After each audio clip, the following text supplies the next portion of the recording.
Vous écoutez RFI, il est 22h30 à Abidjan, 23h30 à Niamey. Afrique Soir sur RFI. Sylvie Berruet. Bonsoir à tous. À la une, la Côte d'Ivoire, Alassane Ouattara à la télévision. Ce soir, un discours destiné à apaiser les tensions sociales, mais aussi axé sur la politique avec le référendum sur la nouvelle constitution. En Afrique du Sud, le parti au pouvoir sauve la face. L'ANC remporte les municipales à Johannesburg après avoir perdu les bastions de Pretoria et de Port Elizabeth. L'arrestation à Bangui du fils de l'ancien président centrafricain Jean-Francis Bozizé. Son avocat dénonce une procédure illégale. Et puis nous irons à Rio pour les Jeux Olympiques. Christophe Jousset suit les athlètes africains. Il nous parlera du match du boxeur camerounais Hassan Dam Njikam. Alassane Ouattara pose les lignes de son second mandat. À la veille de la fête nationale de la Côte d'Ivoire, le président ivoirien s'est adressé à la nation dans un discours télévisé.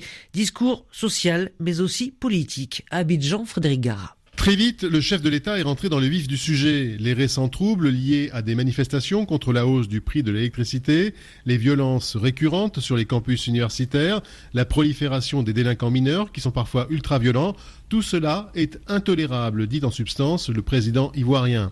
Dans un pays en reconstruction, on ne peut pas casser pour manifester son mécontentement, assène le président. S'il entend la grogne sociale, le chef de l'État alterne fermeté et écoute. Sur ce dernier point, les moyens pour les études seront encore augmentés. Un audit sur la facturation de la compagnie ivoirienne d'électricité est demandé et la subvention aux producteurs de produits vivriers devrait profiter à une baisse des prix sur les marchés, escompte le président.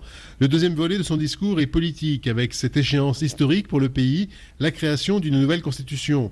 Un texte soumis à un référendum fin octobre, annonce le président, qui prévoira notamment la création d'un poste de vice-président.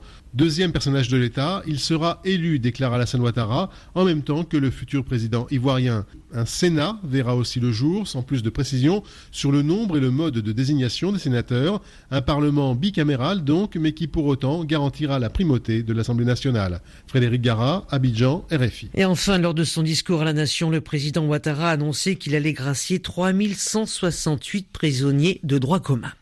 En Afrique du Sud, l'ANC, rien ne va plus pour le parti au pouvoir. L'ANC qui subit un revers électoral malgré sa victoire à Johannesburg lors des élections municipales. Lisa Fabian. Le Congrès national africain sauve la face en gardant la main sur la capitale économique, Johannesburg, où le parti obtient 44,5% des suffrages, 5 points devant l'opposition. C'est une victoire, mais elle ne suffira pas à faire oublier les 2 défaites majeures encaissées par le parti au pouvoir. Tout en sécurisant sa large majorité dans la ville du Cap, l'Alliance démocratique s'est emparée de la capitale Pretoria avec une courte majorité, après avoir arraché la ville de Port Elizabeth à l'ANC. Aucun parti n'obtient la majorité absolue dans les villes de Pretoria, Johannesburg et Port Elizabeth. Des négociations délicates sont donc engagées pour nouer les alliances devenues nécessaires pour gouverner les grandes villes. Un basculement majeur vient de s'opérer en Afrique du Sud et la rupture semble consommée entre le Congrès national africain et ceux que Jacob Zuma avait surnommés ironiquement les Noirs intelligents. En clair, une population de classe moyenne, urbaine, éduquée, plus jeune et moins attachée à l'ANC qui vient d'exprimer sa frustration et son besoin de changement à travers les urnes. Lisa Fabian, Johannesburg, RFI. Au Tchad, une centaine d'opposants dispersés par la police anti-émeute à N'Djamena. Malgré l'interdiction des autorités tchadiennes, ils avaient maintenu leur meeting ce samedi. Tout cela à l'avant-veille de l'investiture du président Idriss Déby, réélu en avril pour un 5e mandat. Depuis cette élection, l'opposition dénonce un hold-up électoral. Revenons à présent sur l'arrestation hier à Bangui du fils de l'ancien président centrafricain Jean-Francis Bozizé, visé par un mandat d'arrêt international lancé par le tribunal de grande instance de Bangui. Son avocat, maître Jean-Louis Opalenia, proteste contre ce qu'il qualifie de détention illégale. On l'écoute. Je suis allé causer avec monsieur Jean-Francis Bozizé et lui et moi sommes encore ignorants de ce qu'on lui reproche. Il semble que c'est en exécution d'un mandat d'arrêt qu'il se trouve à la SRI. Quel mandat d'arrêt, puisque pour qu'on arrête quelqu'un en vertu d'une telle mesure, il faudrait que la mesure lui soit notifiée. Cette mesure ne lui a encore pas été notifiée. Jusqu'à l'heure où je vous parle, il n'est pas encore au courant de ce qu'on lui reproche. Je sais, par rapport à ce qu'il m'a dit, qu'il répondait à une audience qui lui a été accordée par la MINUSCA. Et c'est de là-bas, on lui a notifié qu'il était en état d'arrestation. On a appelé la force centrafricaine pour qu'il soit déporté et se trouver maintenant au niveau de la SRI. Ce que j'exige aujourd'hui, c'est qu'il soit mis en liberté sans condition parce que sa détention et son arrestation sont intervenues dans les conditions les plus illégales du monde. Ça veut dire quoi? Ça veut dire qu'il est il est en détention illégale, il était arrêté illégalement, il est en détention illégale. Maître Jean-Louis Opalenia, l'avocat de Jean-Francis Bozizé, répondait aux questions d'Esteban Galiano. La RDC, au lendemain de son départ de Kinshasa, le groupe de soutien international au dialogue en République démocratique du Congo renouvelle sa confiance à Edem Kodjo, le facilitateur de l'Union africaine. Il faut dire que la question de son maintien ou de sa récusation était devenue un sujet de blocage entre l'opposition qui n'en veut pas et la majorité qui refuse de le voir remplacer. Le groupe de soutien demande par ailleurs au gouvernement de libérer d'autres prisonniers politiques, l'une des conditions préalables posées par l'opposition en vue de sa participation au dialogue. Un grave accident de la route au Gabon. 18 personnes sont mortes dans la collision d'un camion et d'un taxibus près de Kango. C'est dans l'ouest du pays, sur le principal axe routier du Gabon. Une route très fréquentée en raison des départs en vacances. Le gouvernement gabonais a mis en place une cellule de soutien psychologique. Des violences en Éthiopie. Au moins 7 morts ce samedi dans des heurts entre manifestants et policiers lors d'une nouvelle journée de protestation contre le gouvernement. Et puis dans la capitale, à Addis Abeba, plusieurs dizaines de personnes ont été arrêtées et parfois sévèrement réprimées. Un match international de cricket qui tourne à la manifestation contre Robert Mugabe, le président du Zimbabwe. Ça s'est passé à Bulawayo, où des centaines de spectateurs ont profité de ce match pour scander des slogans contre le chef de l'État ou encore déployer des banderoles sur lesquelles on pouvait lire « Mugabe doit partir ». Une manifestation organisée par un pasteur qui avait été arrêté avant d'être libéré. Il avait appelé à la grève générale en juillet dernier à travers tout le pays.